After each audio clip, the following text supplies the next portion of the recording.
I've got to change a clutch because it's there ain't much left of it.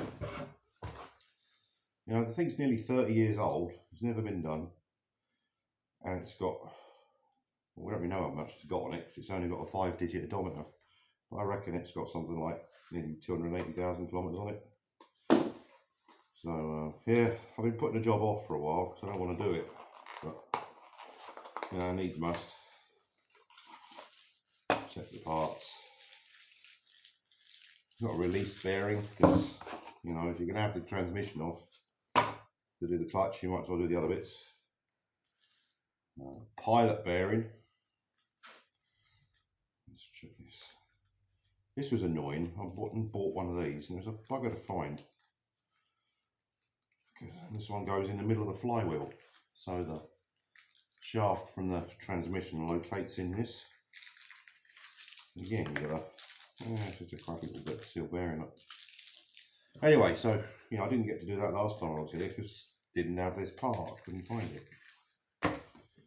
What else? The clutch itself.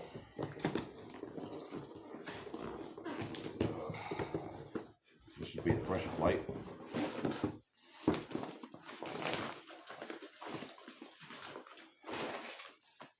Yeah, one of them. They're always a bit slimy. You have to kind of clean them up with alcohol before you put them together. Nothing worse than a greasy clutch. It should be the pressure plate. Oh, hello. The missing pilot bearing from last time. So now I've got two. They always turn up when you buy a replacement. Yeah, there we go. Pressure plate. That's a pressure plate, you goon. This is a. That's pressure plate. Yeah, so we're good. What else we got? Jack stands, trolley jack, lead light.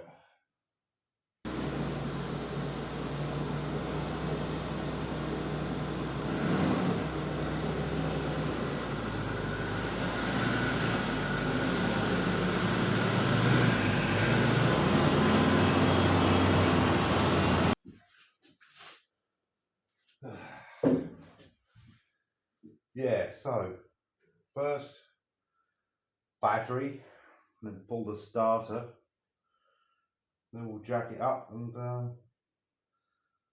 pull the transmission.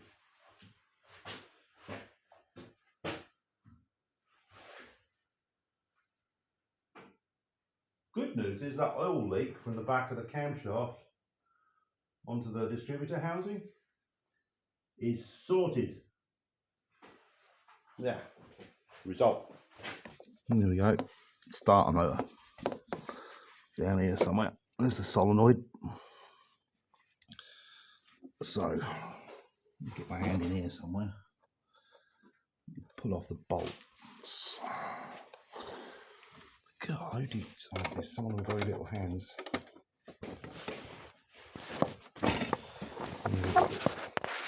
One bolt there. Should be another bolt down there. Hello. The nut's missing off that end. Oh, that's fun. Something's wrong.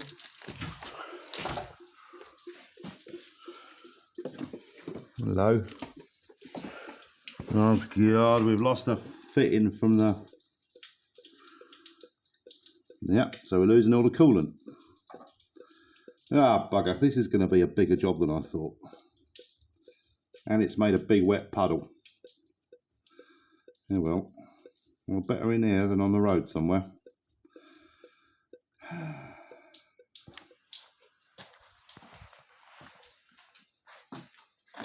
Little car, you peed on the floor.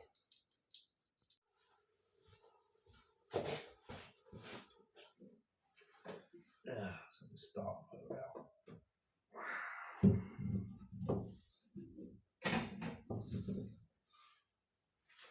There. Yeah, oil leak got everywhere, didn't it? Oh, it's bad.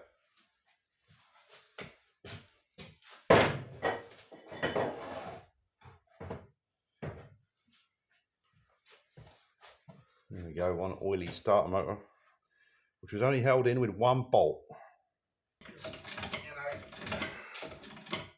I've only got the part of the clutch, and I'm going to have to go back to Santiago again to get the other bits. But yeah.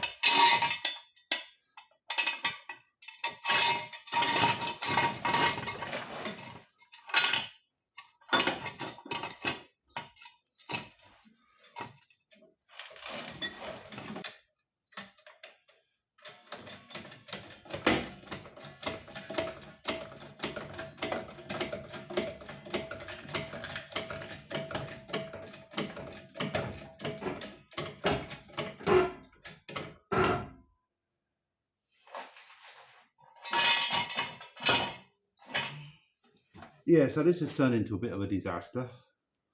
So what's broken is there's a hose that comes from the intake manifold that clicks onto the plumbing for the comes out the water pump.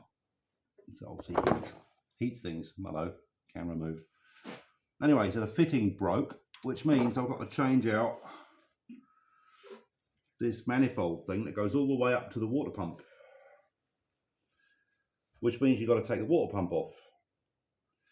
And to take the water pump off, well, you've got to take the radiator off, then you've got to take off the timing chain cover and all of that gubbins, and you've got to take off the intake manifold and all of that. So I'm going to be pulling this car apart probably for the rest of the weekend. Oh well. Let's just try not to break anything else while I'm at it. Ah, bugger. Okay. Kind of fiddly to work on too. Anyway, onwards with the transmission. I've got to pull what? There's probably a wire for the transfer case. There'll be I've got to take off the disconnect clutch cable. I've got to disconnect the speedometer cable. I've got to pull the shift lever out of the inside of the car, and I'll have to pull off the drive shafts,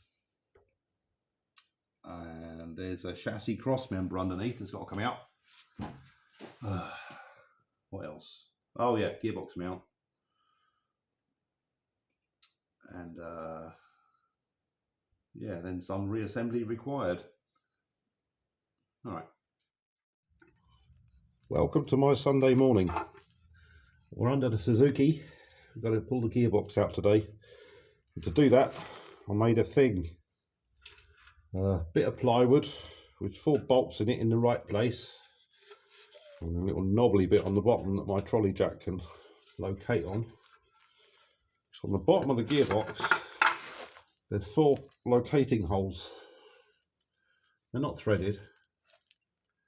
And they probably accept some fancy schmancy tool that Mr. Suzuki sells for thousands of dollars, which is designed to kind of hold the gearbox as you pull it in and pull it out, because they're bloody heavy and there's no room to work here, and I'm doing it with a trolley jack whereas a proper shop would have a lift. Anyway, this bit of wood goes in those holes. Jobs are good. Modified the thing a bit. Some little lumps of 2x underneath it, so I could jack up the car a bit more. A little bit more room to work. It's, I guess, pretty tight, and you know, I'm gonna say I'm a bit fatter than I think. And just strap it onto the gearbox so it can't roll or fall off.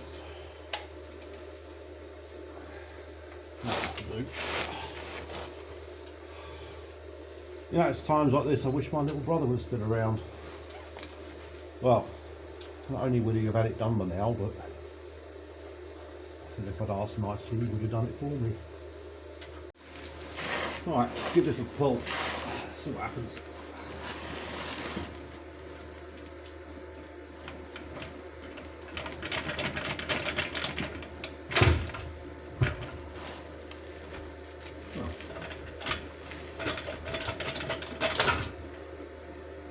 Well, it's out.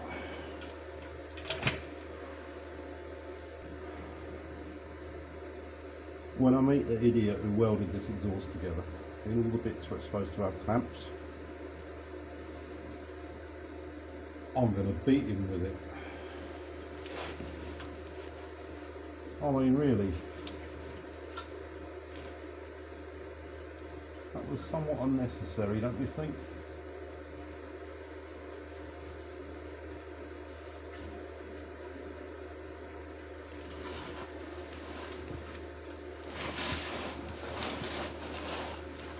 They welded the bloody cat onto the downpipe. Another little discovery while pulling the exhaust off from the engine mounts. There's no bolt on this one, so yeah, engine held to chassis with one bolt and gearbox held onto motor with one bolt. I mean, come on guys, bolts aren't expensive. Yeah, so sorted. Now the engine's actually bolted onto the frame. Thread lock, people, wonderful stuff. Yeah, finally. So what did I have to do? Well, if you're going to pull the transmission out, you've got to move it back quite a lot. And this stupid little bracket on the top of the catalytic converter, yeah, you're supposed to be able to unbolt it from the cat to take off that little bracket. So, because that little bracket gets in the way if you want to move the transmission. But, you know, these things get bloody hot, and it's been on there for probably 30 years. So there's no way you're going to get those nuts off. In fact, well, they're round now, because I tried quite a lot. So, other option was, let's just drop the whole exhaust. But some helpful muppet in Santiago has, well, they've welded it all. So it's not like you can break it apart. So I thought, okay, well, let's just pull it off at the headers and just take out the whole thing. But, you know, it's a lot of heat in an exhaust, so that's absolutely solid. I wasn't going to move. So what did I do? Yeah, so I took the hanger off the very end of the tailpipe, and I took the hanger off the middle and put a ratchet strap on it and just kind of like bent it across. So, you know, I've probably screwed up a perfectly knackered exhaust system, and, well, I don't really care, because if it's that knackered, I'll put another one on it. But what a palaver. All right, so now, creep under here a bit more. Yeah, the transmission is very clear of the clutch pressure plate and everything. So there should be room just to lower it down. It should kind of hinge down off the rear mount that's sitting on this chassis member. You know, what could possibly go wrong? It could probably fall off the jack. But, you know, I've got to go to a party. I've got to go for dinner with some friends in a bit, so, you know.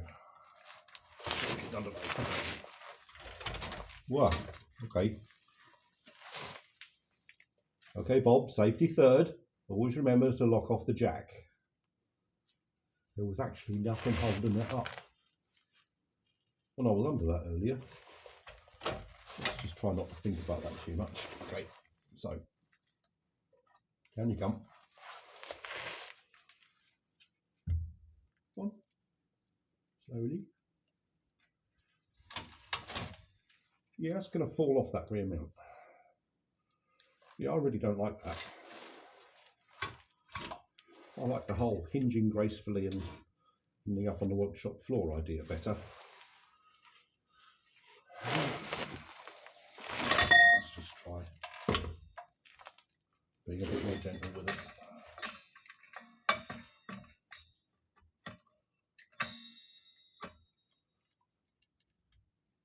Now, if I cock it up, I'm going to leave this bit in.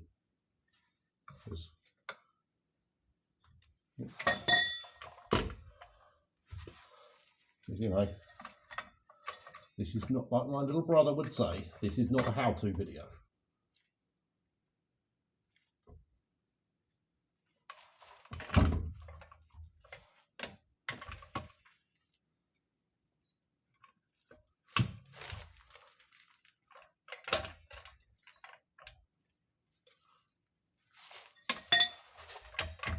Oh, there we go.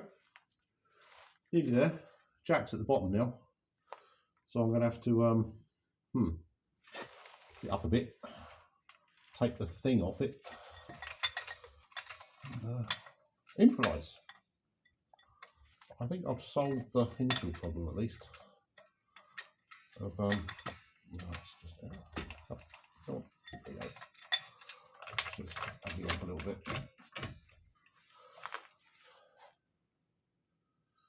Yeah, so I'm going to put a strap around that, so I can take the jack out. I can have the thing off it, one little wooden invention, and then I'll be able to just lower it down the rest of the way. And putting this thing back in is going to be a real pig.